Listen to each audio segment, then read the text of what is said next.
Fine. Okay. Who's up?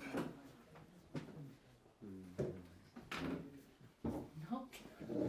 Yeah. So, I don't know if you mentioned at one point that Haman had children or grandchildren who were Torah scholars, and then someone responded, it's like, oh, well, we're supposed to crush Amalek, and you're like, so one doesn't follow from the other. Can you sort that out, exactly how that works? Yeah. Let me read it to you so you'll hear it word for word.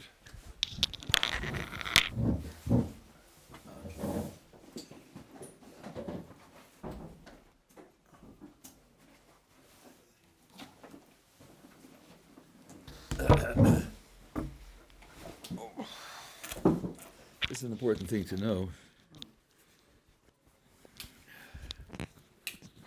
The very end of the Rambam's Mishnah Torah, the last section is the laws of kings and their wars.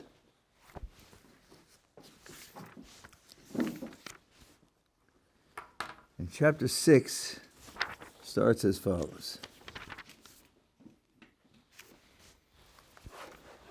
Ein osim milchama im adam ba'olam ad shekorim lo shalom.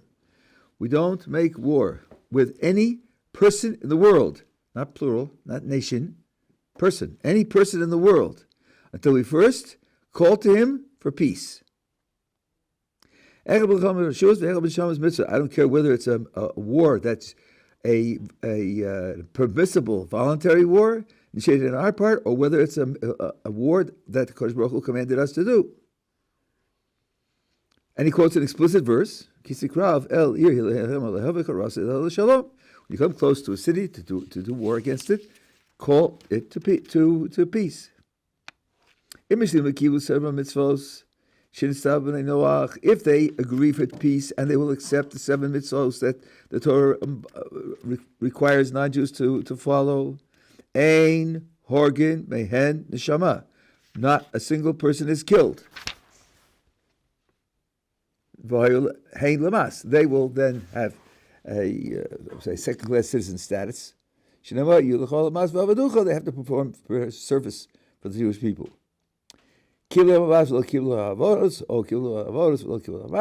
If they accept either one without the other, either serving the Jewish people or the mitzvos, but not both, they have to accept both of them.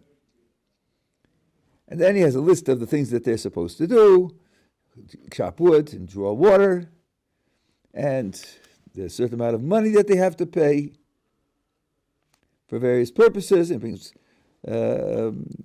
examples from King Solomon. And so the king can make conditions with them that he'll take half of their money or their physical possessions or their lands.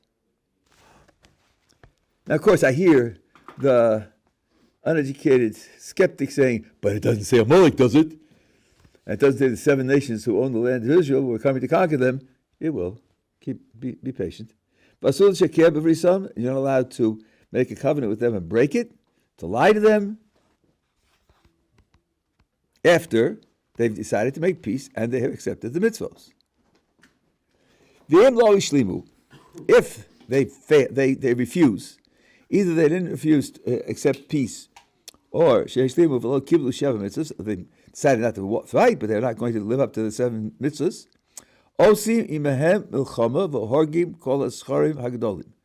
Then we do war against them and we kill all the adult males. We take all their possessions and children to us as spoils of war. You don't kill any woman and you don't kill any child.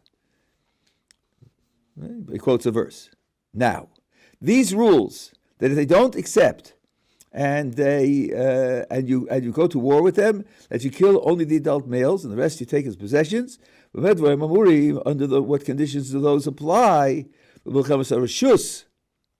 This is where the war is a voluntary war.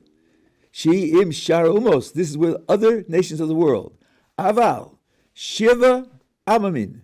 The 7 nations that own the land of Israel. Ve Amalek. Hear it, register it, remember it, don't forget it. The 7 nations and Amalek. Shelo hishlimu, who didn't agree to peace. Then, you don't allow anybody to live, as it says, and he quotes the verse. Plot out the memory of Amalek.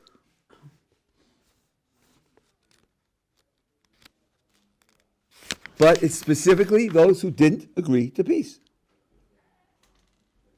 End of story. And he starts off by saying you don't do war against any person, even individual, let alone nation. And the Ravid, because he comments on the definition of what it means to be hishlimu and where the place of the taxes go as vis-a-vis the peace in the seven mitzvos, it's clear that he agrees with the principle because he only chooses that to disagree with. And the Lechem Mishnah quotes Rashi, who says that he disagrees with the Rambam in the requirement to offer peace. But if they ask for peace, you have to give them peace and you don't kill anybody. I searched with my chavrusa years ago to find anyone who says, if you do a DNA test on an individual and find out that he is a descendant of Amalek, you just shoot him. I tried to find someone, we couldn't find anybody now. We obviously didn't investigate all the sources, but we went through 12 or 14, we couldn't find anybody who says it. So the idea that we have a requirement to wipe out the biological descendants of a nation, which could be called genocide, is just simply wrong. It's wrong. Very important to know that. Yeah. So is there any support for the theory that the universe just has no beginning and is infinite in that way? Is there any support that the universe has no beginning? Well, everyone believed it until 1965. Now, when you're talking about grand matters like that, it's not as if you found a piece of paper written on it, the world has no beginning, or you could prove it from an equation. You have a picture of what's going on, and you look for the simplest story, which would account for everything that you see. You don't make up extra complications. It's just freely. That's something called Occam's razor, which isn't well understood. So when you see patterns of events, and you see things repeat, and you see certain things happen universally, to say that it wasn't always that way, it used to be very different, and had a beginning, is gratuitous. You're just making it up. What's gratuitous? It's a free remark with no basis whatsoever. What you see, What is? to say that, contrary to appearances, once upon a time the world was different from the way it is today. If everything you've ever seen, and all reports of all human beings who recorded what they saw, have always been the same, to say, yeah, but before that it was different, it's just making it up. Absolutely no support for it. So the natural view was that the universe has no beginning. And this is something which Aristotle championed, though he did not prove it. And the Rambam proves that Aristotle knew that he didn't prove it. But there were arguments on both sides, and he weighed up the two possibilities, and he felt that the most reasonable view was that the universe has no beginning. So is there any support for the idea? Sure, there's plenty of support for the idea. That's Aristotle, you're saying. Yeah. There's plenty of support for the idea. But when it was discovered in the late 20s that the universe is expanding, and then if you just use reverse logic, let's see, if it's getting bigger and bigger, then yesterday it was smaller. And the day before it was even smaller. How far back could that go? Well, it can't be smaller than zero. So it can't go back being smaller forever. There's got to be a beginning. That was the simple thought that people had in the 20s and 30s, to which the clever, sophisticated scientific community who dreaded a beginning, because, as Stephen Hawking writes in The Brief History of Time, the beginning smacks of a creator, they concocted a way to accommodate the expansion of the universe in an infinitely old universe, to preserve the idea that there was no beginning. I won't go through it. It's called the steady state theory. You can look it up. They concocted this way of accommodating it, and that lasted until 1965. And the reason that it was given up in 1965 is this. You now have two pictures. One picture is the universe is infinitely old, and it's always been, things have been going further and further apart, and it replenishes itself, and that's been going on from forever. That's one picture. The other picture is, yesterday it was smaller, last week it was smaller, and 10 months ago it was smaller, and it goes back to a beginning. But now when you pack things together, force things together, crush them together, you create heat. Pressure creates heat. So if you imagine the early universe, where you think that things were really smaller, it was also much hotter. And then as it expanded, the heat gets less and less.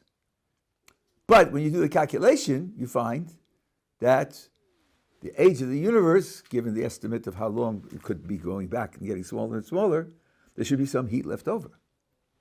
Now you have a measurable difference between the two theories. One theory that the universe has no beginning has no heat there. The one that says it has a beginning because it really was getting smaller has heat left over. So the great question is there any heat?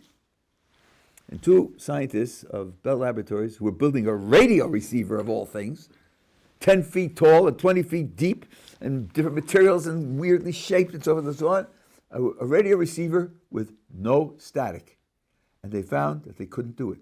No matter what time of year, no matter what direction, day or night, isolated or what, there was always some background static. They couldn't get rid of the static. And they published a paper. I think it was James Peebles at Princeton and somebody else who said, wow, that static is the background radiation. That static is the heat that's left over from the Big Bang. They had discovered the heat from the Big Bang, and that's when the scientific community gave up the idea of no beginning and adopted the idea of the Big Bang, which says there is a beginning. So it was given up in 1965 because the two views that you have, one without a beginning, one with a beginning, actually make different predictions as to what you'll find.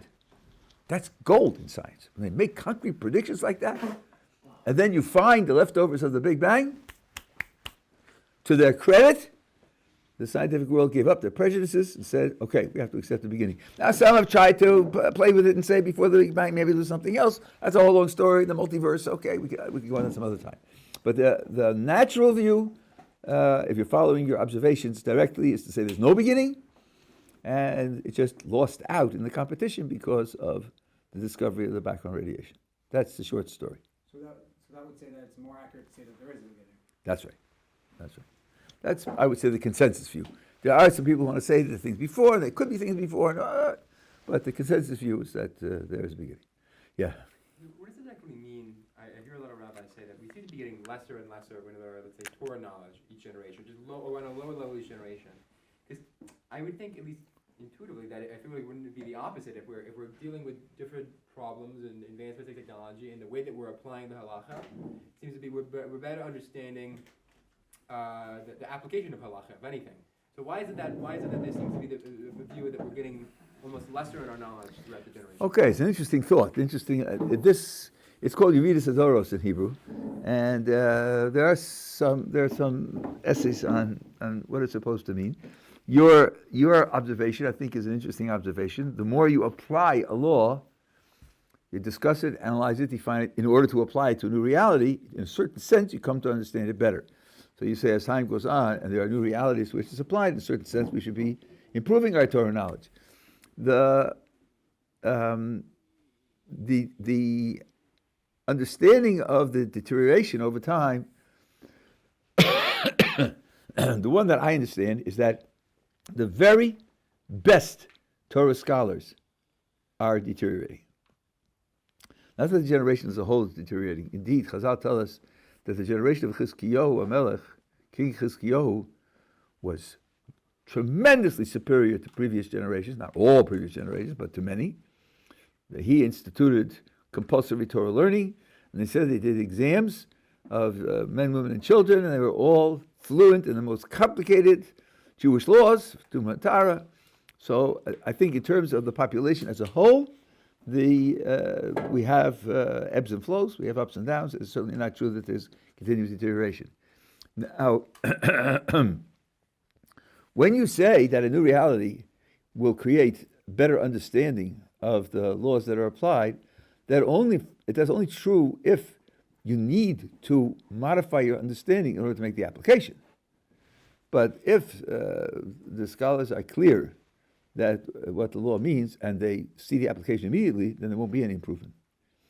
And even if they disagree, neither one is changing his understanding. This one says, the way I understand it, it says mutter, and this is the way I understand it, it says usser. Doesn't follow that they're changing anything. So it doesn't have to happen when you apply it to a new reality that the understanding of the law changes. It doesn't have to happen. So you're pointing out a possibility, but it doesn't have to be. But if we're going to be restricted only to the greatest scholars and everybody else can go up and down, I think that the burden of proof becomes much easier because the proposition is saying much less. Would there be more pressure though to define? Wouldn't there be more pressure to understand how certain concepts are defined more rigorously in certain aspects? If you have certain situations that make you reevaluate the way that you understand a specific concept, wouldn't there then be more thought and process of trying to figure out the specific ways that concept works, the specific definitions of that concept in regards to the applied application? Well, again, an application doesn't necessarily require that. The application can be straightforward, number one. Number two, the fact that you spend more time analyzing this particular concept of previous generations may be that because you start with a poorer understanding of it, and that's why you're having trouble applying it. And they wouldn't have had any trouble at all. They'd have applied it directly and gone on to the next thing. So it doesn't follow because you're struggling where they didn't struggle that you're getting a better understanding. You may just be suffering from the poverty of your given understanding. Also, why is it less? As in, why is it the previous generation, let's say, no more? Even if the sources are the same from, let's say, 3 generations ago. So it's interesting that there is an explanation that's given, and then there's a kind of counter feature that has to be taken into account. One explanation is that you're getting further and further from Sinai. And this is not like physics or Greek poetry or, organic chemistry. This is a matter where the understanding is rooted in something spiritual, and the further you go from the source, the more distant the impact of the source is on you. And in fact, there's a Gemara that says, there's a verse that says you should teach your children Torah, and another verse that says you should teach your grandchildren Torah. So the Gemara says there's an advantage, because if you teach your children Torah, your grandchildren Torah, it's as if it's Sinai. Now the commentators are discuss whether it's as if it's Sinai for the grandchild or for the grandfather, but because you skipped one generation, he has a more powerful input coming from the grandfather than from the father. And indeed, the Sforno says that the reason Moshe and Aaron were chosen as leaders of the Jewish people is because Levi and Kahas took the trouble to teach their children, grandchildren, great-grandchildren, as long as they were alive. They were teaching all the way down the line. So Moshe and Aaron were more tightly connected to the earlier generations than other people in the other tribes, and that's why they were chosen. So this idea of a kind of input, and the input dissipates over time, can be part of what I would call the metaphysics of why the understanding goes down. Yeah, in the back. So this is kind of building on this question, to do with Yeridas and Hadoros. My question is, how can there be Chidushim? Because it seems like if there are still Chidushim, it seems to suggest that we're coming up with original thoughts that haven't been thought of by countless Torah master predecessors, which, how does that make sense if they're so much better than us? Well, I don't think you have to say that. I think that they're new to us. That is to say, when we read the ancient texts, we get a certain amount of information from the texts. We have questions that we can't see in the texts. When people produce what's called Chidushei Torah, which is a phraseology that has been used for hundreds of years, everything they say, they don't say, and I have a new prophecy that there's another mitzvah that you should put tzitzis on your feet or something. No. What they do is they analyze the text and try to prove that their idea is true. So they're not really adding something that wasn't there before. They're drawing out an implication from what was there before. Now, people have in their minds concepts. Those concepts have lots of implications. The fact that people in prior generations didn't talk about this application doesn't mean that they hadn't thought of the application. And it certainly doesn't mean that, had you asked the question, they wouldn't have said, oh, sure, X. Anybody who knows the text knows right away this X. Because it's already in their minds to be deduced from what they know, so it's not really new to them. They haven't said it before, but it's not really new. Just as much as you say that, you have an addition problem. If you know how to do addition, it's mechanical. And you get the answer. Right? So I think that the fact that something is talked about at a certain time and it wasn't talked about before does not imply necessarily that it is an addition to something. The Chasam Sofer was famous for saying, Chodesh Asur min Torah. Now, Chodesh really means new grain. Before the second day of Pesach, you're not allowed to use the new grain. What he meant was, if something's really new, if it's really not contained in the previous, then it's absolutely forbidden. It's not Torah. What do I want? I want to be linked to Rashi. So that Rashi is linked to Ravina Ravashi, and then Ravina Ravashi are linked to Rabbeinu Kodesh. Rabbeinu Kodesh is linked to Ezra, and Ezra is linked to the Nevi'im, and the Nevi'im are linked to Yoshua, and Yoshua is linked to Moshe Rabbeinu, and Moshe Rabbeinu was linked to a Kodesh Baruch Hu. That's what I want. I don't want something that's new. So it can only be extracting or applying, not something that's brand new. I think the distinction between new and brand new, yeah. So if you don't want something that's new, then where's the room for creativity? Creativity is taking the old and using it to solve a problem. If you like in mathematics, what they will tell you is you have axioms and you prove theorems, right? All the information in all the theorems is contained in the axioms. It's just you didn't know that. But it's not new information. If it were new information, you couldn't prove it from the axioms, you wouldn't know it was true. So you're drawing out implications from information that existed before.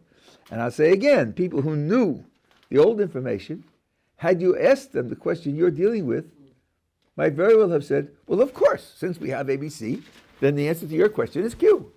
Anybody who knows ABC sees right away that the answer to your question is Q. Is that really new? It was there, it was an obvious consequence. Nobody asked it, somebody said it, but it wasn't a discovery that changed your understanding of the system. No, just a consequence. Yeah. Say at the end of all of someone's lives and they've perfected the 10 parts of their soul and they've done all their Gehenna, once everyone's done that, will everyone have the same share of a lot in the world to come as Moshe Rabbeinu? It's a very good question. It's a very good question. I've discussed this with a number of people, and I still have outstanding disagreements because of certain texts that we understand in different ways. On the one hand, I would say the vast majority of discussions of the world to come describe different states for different people based on the lives that they lived. So, on the one hand, any failure, any transgression that a person commits in his lifetime has to be expunged, expiated, removed, cleansed, because there's no evil in the world to come. But the amount of good and the kind of good can vary from person to person, depending upon how many positive things he did. Now, the Ramchal says, well, it's not really the positive things you did, it's the effort you put forth to do positive things. And someone who maximizes his effort, no matter what his actual performance is, someone who maximizes his effort will have the same portion as Moshe Rabbeinu. Nothing can be asked of you more than to maximize your effort. So the Rambam says that because we have free will, every one of us could be as big a tzaddik as Moses. And Lachon of Asserman, in an essay, says, if I would serve God with all my strength for 1,000 years, I wouldn't come up to Moses' ankles. But he said, I mean in performance. My performance wouldn't match Moses' performance. But you don't get rewarded for your performance. You get rewarded for your effort.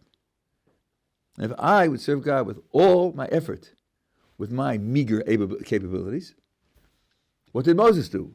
He served God with all his effort, with gigantic capabilities. Okay, so his performance was gigantically greater than mine. But he's not going to get credit for the performance. He's only going to get credit for the effort. So if I may maximize my effort, he maximizes his effort, then indeed we will sit the same place in the world. But can we finish all our souls and have less effort than someone else? Can we complete the task having exerted less effort? I doubt it, because if that were the case, then God was supposed to be playing favorites. And God doesn't do that. God doesn't do that. Yeah. I have one. It's like kind of on like particle physics and stuff. Yeah. So like with you have like the double slit experiment, and you have like the quantum erasure like experiment, which kind of tries to prove that through time. To me, and for like a lot of science, Quantum erasure, I think, has been taken back. The Okay. last couple of years, I think they've realized there's something wrong with the argument. That later you can set up conditions which will determine what or erase the information that you but have still before. even in the But I take the double slit experiment, okay? yeah, because you can even just move the sensor on the other side of the two slits, and somehow it kind of like a time. At any rate, quantum erasure, I've been on the path to take a look it up. I think you'll Okay. find that it has been. But either way, with the double slit experiment and kind of like how can that be explained? I just haven't had somebody explain. It seems to me that points to universal consciousness. But can you explain that to me, like from a Jewish standpoint? I guess Well, first of all, you're talking about what's called the measurement problem, and I think at present there are something like 8 different proposed solutions. The Gerhard-Rimini proposal that a certain macroscopic level, a certain microscopic level of mass, the wave function resolves automatically without any conscious consciousness is one explanation. E.V.G. Wigner believed in it and pushed it, but it's certainly not the only. And none of the proposed solutions is accepted across the board. None. So you're dealing with a mystery. It's very hard to bring a proof from a mystery. It'd be nice to bring proof from a solution. But it does indicate that something mysterious is going on. Now, you could have asked an even simpler question.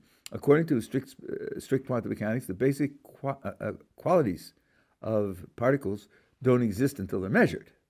Before you measure them, they are just probability distributions. And then when you make the measurement, the probability distribution disappears. That's the collapse of the wave function.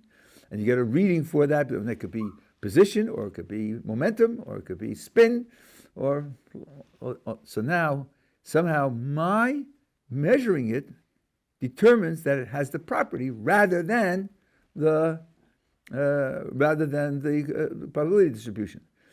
It's not a question of needing consciousness, but I did it. I physically interacted with it, and it brought about the fact that it has that property. That means I make the universe have the fundamental properties that it has, at least sometimes. Well, that's quite dramatic, I think. It's certainly not the way old physics was done. I'll tell you the lesson that I draw, which is a different type of lesson. 20th century and now into the 21st century, science is a nightmare because there was a dream. The dream was everything in the universe. There are thousands, maybe unlimited numbers of different kinds of things that in the universe. They're all based on a very simple basis. Once upon a time, the beginning of atomic theory, there were only 2 particles. There's a proton and an electron. That's all. 2 particles. Think of how many substances there are. Solids, liquids, gases, plastics, rubbers. They're all based on a mixture of 2 particles. Wouldn't that be a gigantic simplification? This is what the atomists in the ancient world thought of. Democritus. Little pieces of rock banging around in the void and sticking together and making everything. Everything would be very simple. Yeah, but you see, those little things out of which everything's made are vastly mysterious. Because, for one thing, they don't have properties till you test them, not like baseballs and not like turnips, not like potatoes. And also, with the double slit experiment, they do things which we have no model to explain how they do them. We can tell you what they'll do. We can predict the outcome, at least statistically, but we can't explain it. So it turns out that the simplest things out of which the universe is made are deeply mysterious. That wasn't supposed to happen. That's why it's a nightmare. And by the way, it isn't just 2. There's 16 or 32, and if you believe in supersymmetry, there are 64 different basic particles.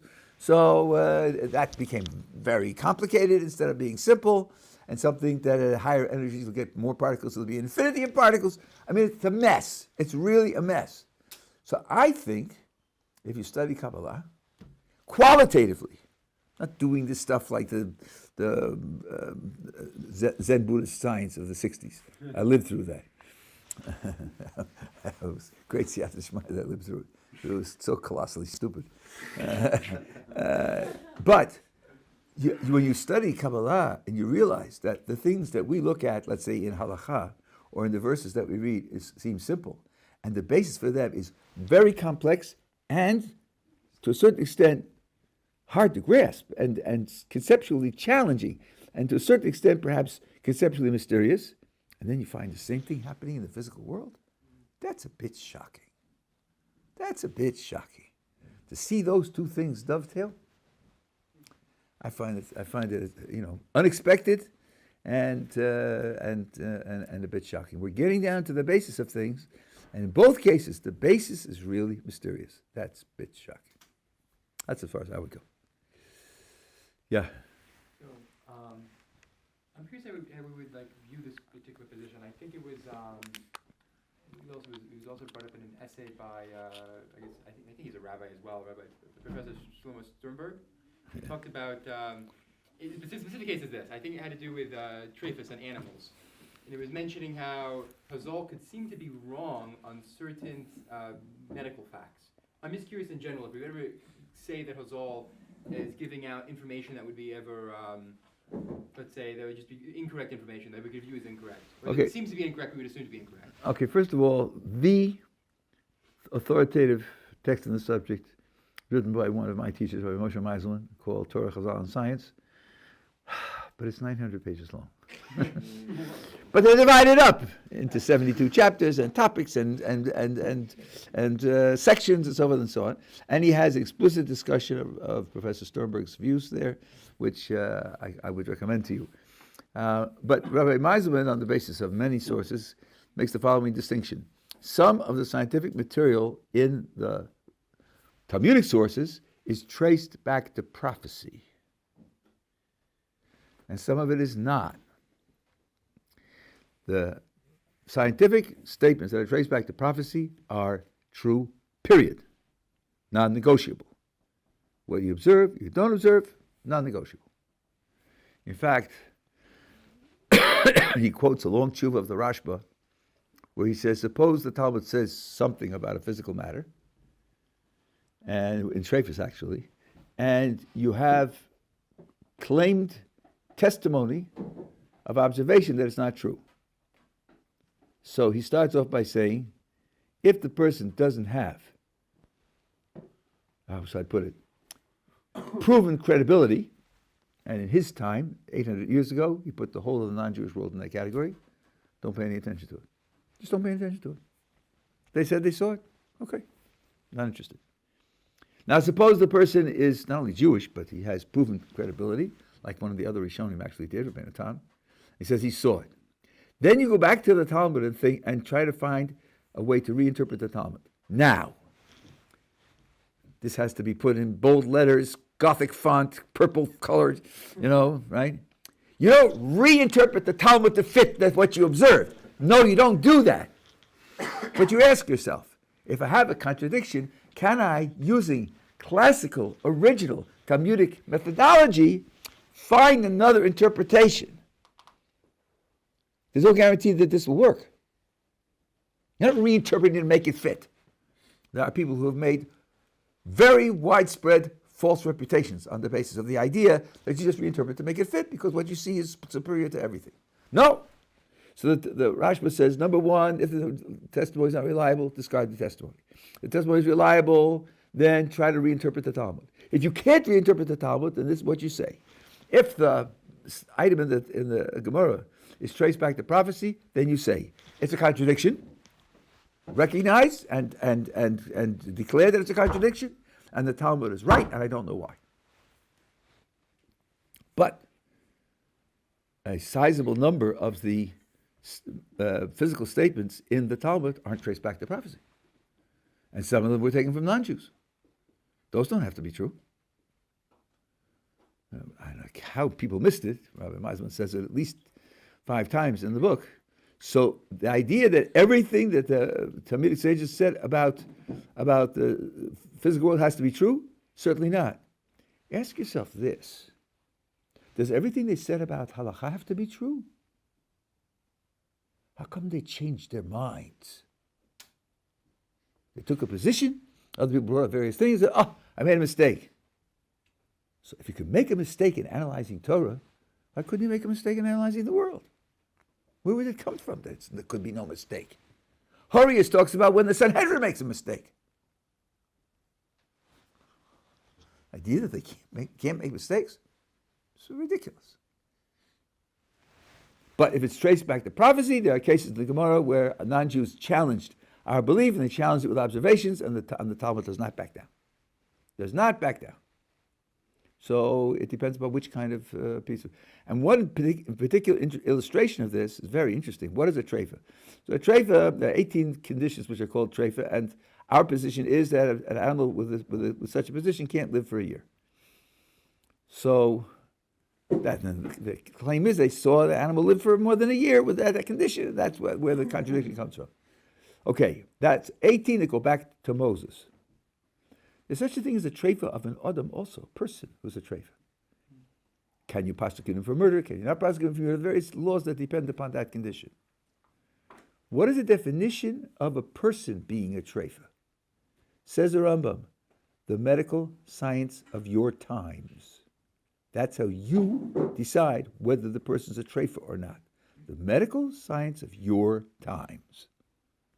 So if the Talmud says that such and such a condition renders a person a treifa, person, and 1,000 years later your science says no, that's fine. At the Talmudic times, it was the science said he's a treifa, you treat him as a treifa. And at your times, you won't treat him as a treifa. If it's a mistake, let's say it's a mistake. So what? The halacha is defined by what medical science says, right or wrong. So the idea that Chazal can't make any mistakes with respect to this is just a mistake. Nobody said it. Nobody claimed it. The concept also I heard as well, either the nature of the situation changing, like nature has changed over time, or the nature of the thing has changed over time. Does that only apply to statements of prophecy that has all made? No, there's another type of statement where it's not possible to make a mistake about it. The Gemara in Moed says, the best time to eat a fish is just before it rots. Just before it rots. Says Tosfos, not on your life. Not on your life. Don't give me a break. That's certainly not true. Says Tosfos, well then, how do I account for the Gemara? Maybe the Gemara is talking about a specific species, not all fish. Maybe the Gemara is talking about fish in the vicinity of Babylonia, where the Talmud was written, and we live in France. That's not true here. And maybe, the third one is what you said, that the natural conditions have changed. Because this, prophecy or no prophecy, is not the kind of thing you can make a mistake about. Any intelligent person who's eating fish will know that either it's a good time to eat fish or isn't a good time to eat fish. So when I'm not going to tolerate a mistake, it's not only when it's traced to prophecy, but when it's a simple observation, and the observation seems to be wrong, I have to have another explanation as to what they meant. So based on this criteria, we would ever say that Chazal, even though if they could be wrong, we would actually make the statement that they are wrong, because it could be one of the three possibilities that you brought up. That's right, and I just tell you that there's it's the internet age where everything gets a 24-second investigation, and then you know for sure what's right. God forbid you should lose some sleep over it. Some creature was brought to the Tosfos Yom Tov. This is 400 years ago plus. Claimed to be a fish with fin and no scales. Well, according to Chazal, not supposed to be such a thing.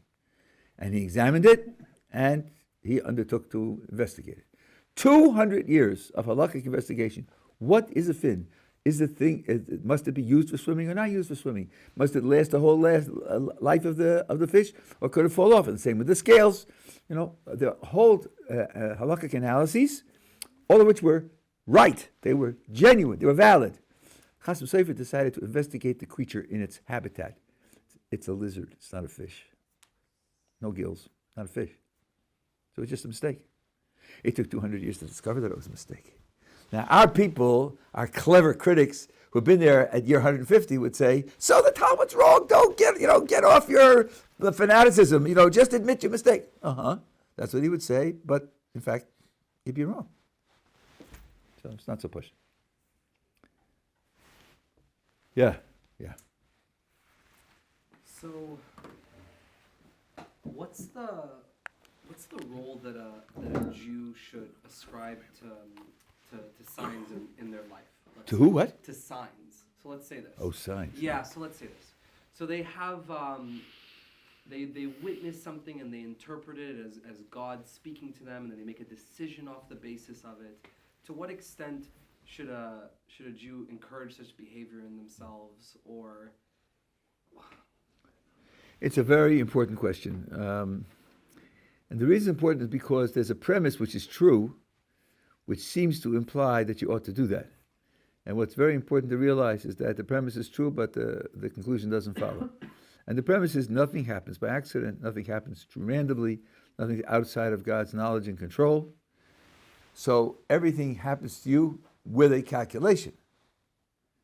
Everything that happens is supposed to be a step in your development. So, therefore, whatever happens to you has a meaning. And then you say, well, if it has a meaning, it must be my job to figure out what it is. That doesn't follow.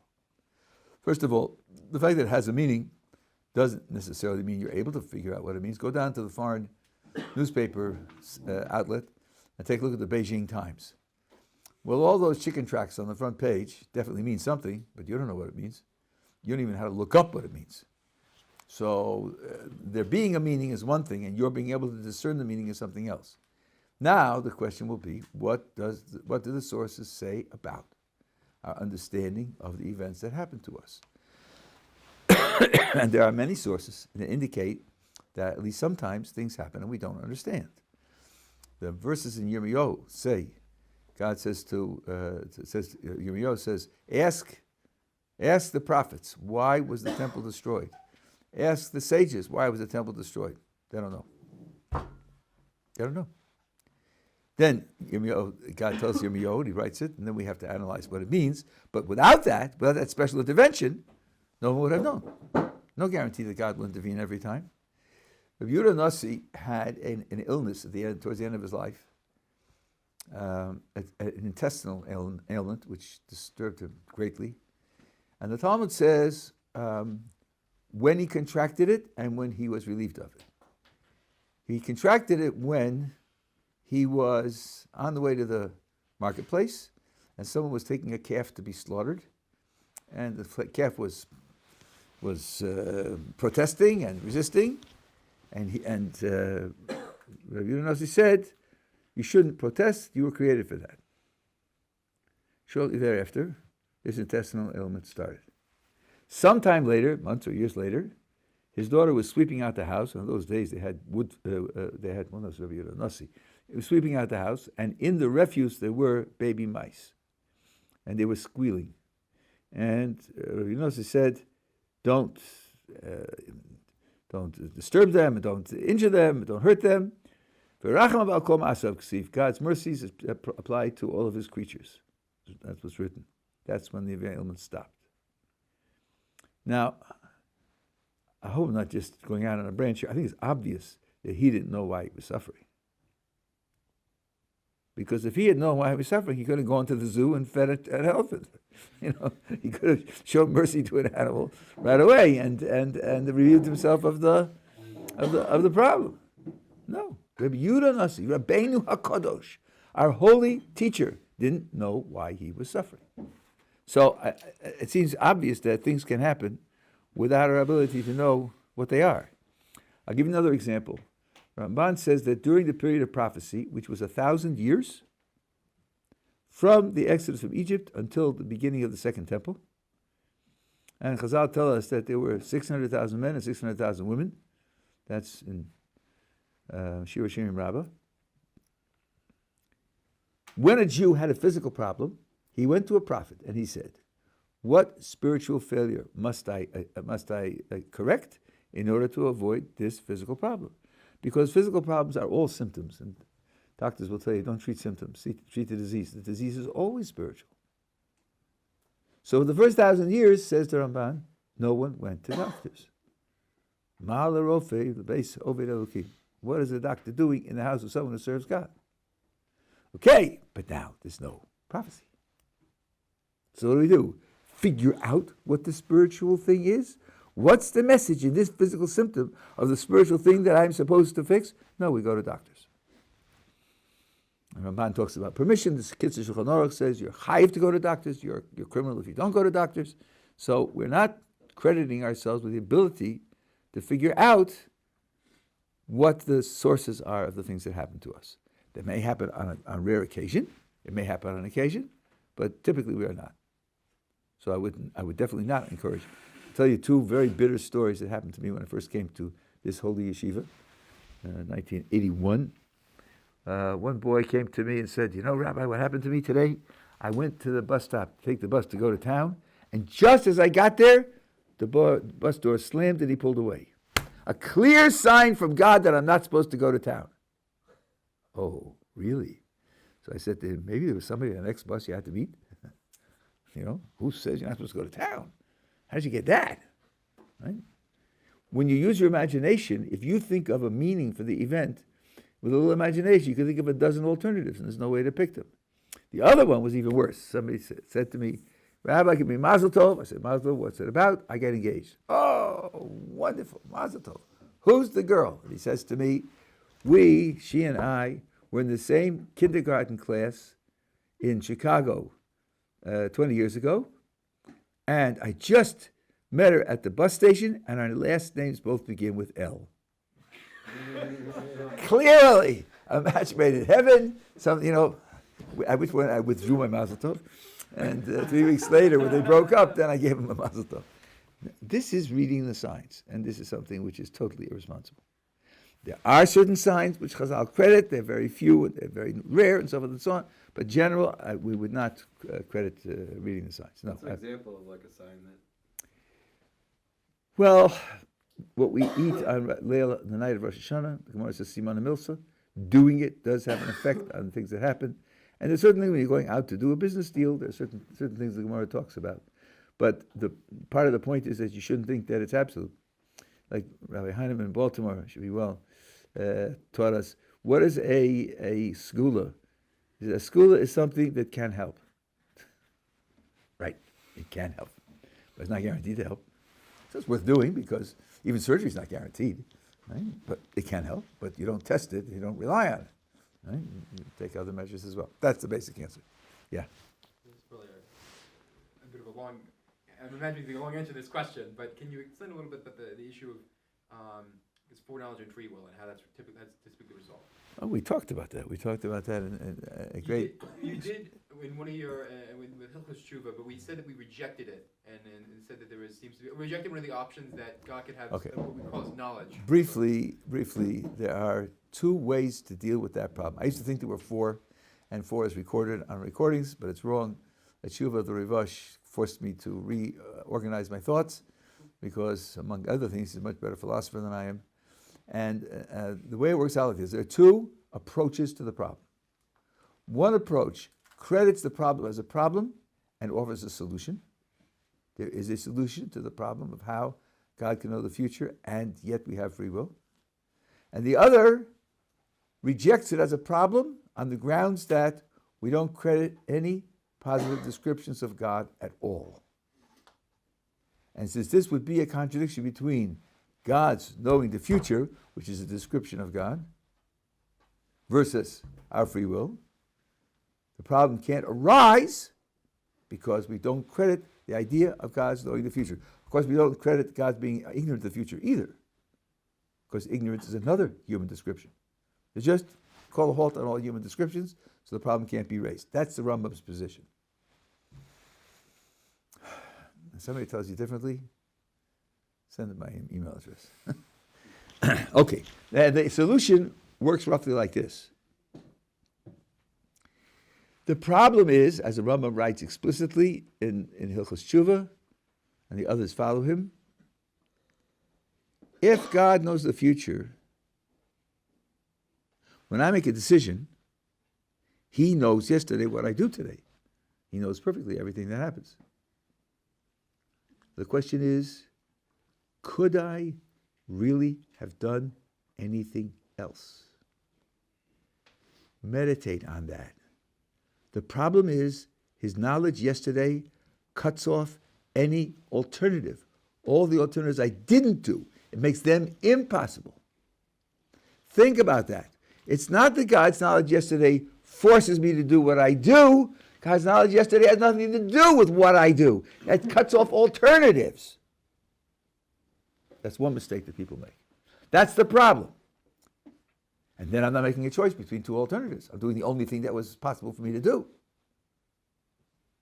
Why is it that God's knowledge cuts off alternatives? Well, let's say I do A. God knows yesterday I'm going to do A. Now what about B? Well, were I to do B, that would contradict God's knowledge. That's not an option. God's knowledge is perfect. God's knowledge is necessary. So it can't even be a possibility. It's not even possible for me to do something to contradict God's knowledge. That's why B is ruled out. And therefore, I can only do A. If I can only do A, I'm not choosing between two alternatives. That's not free will. That's the problem. The solution, which is quite subtle, the solution is to say, when you went through that reasoning, you made an assumption. You didn't speak it out. You didn't show us on the table what it was, but you did make an assumption. And here's where the assumption comes in. I did A today.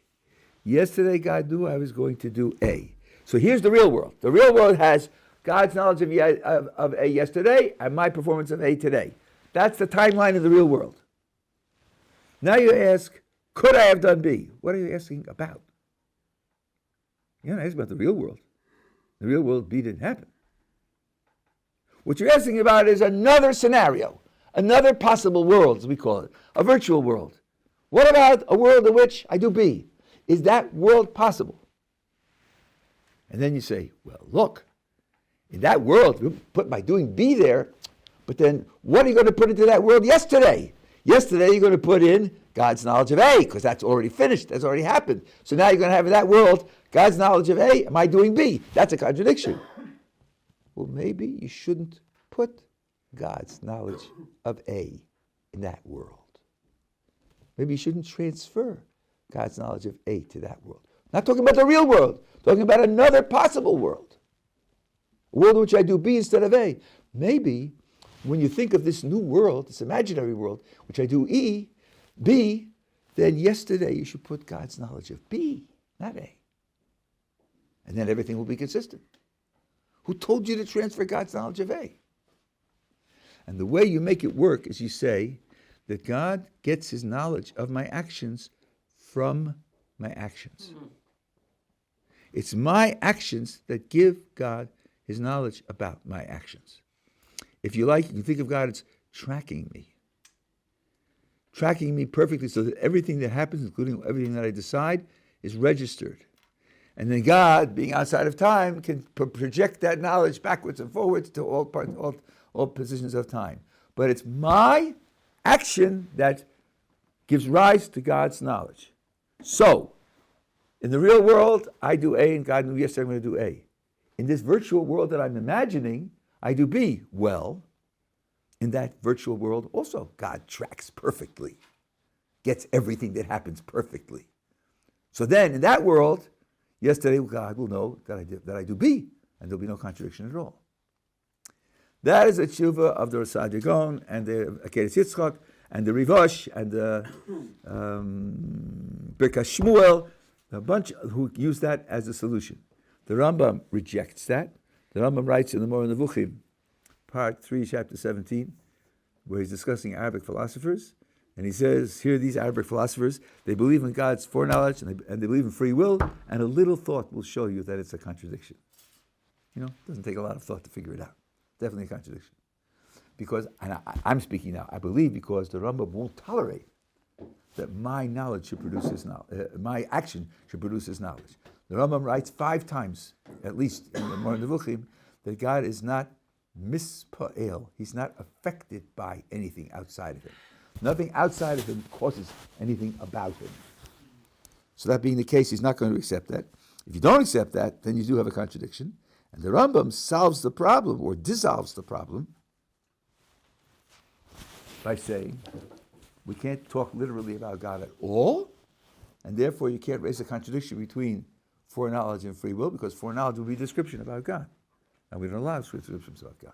So there are two approaches. One is to solve it the way that list of authorities that I mentioned did, or to do it the way the Rambam does by forbidding it to be raised because of the matter of principle that you can't describe God's qualities altogether. Those are the two ways in which we handle that problem. And do those positive solvers have to accept that we affect God at least in that one regard? So I'll tell you, it's very interesting, just a piece of logic. A person can solve a problem hypothetically. A person can say, I'm neutral about whether we're going to accept whether or not our action could cause God's knowledge. But if you said that, then here's the solution. Right? Logic works that way sometimes, just hypothetically. But then, as far as they're concerned, they would have to say, I don't know whether that's a correct solution or not. But you have the Rambam's approach available also, which is agreed upon by others and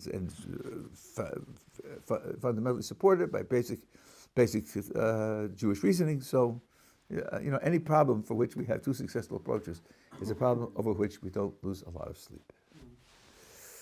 Okay, guys.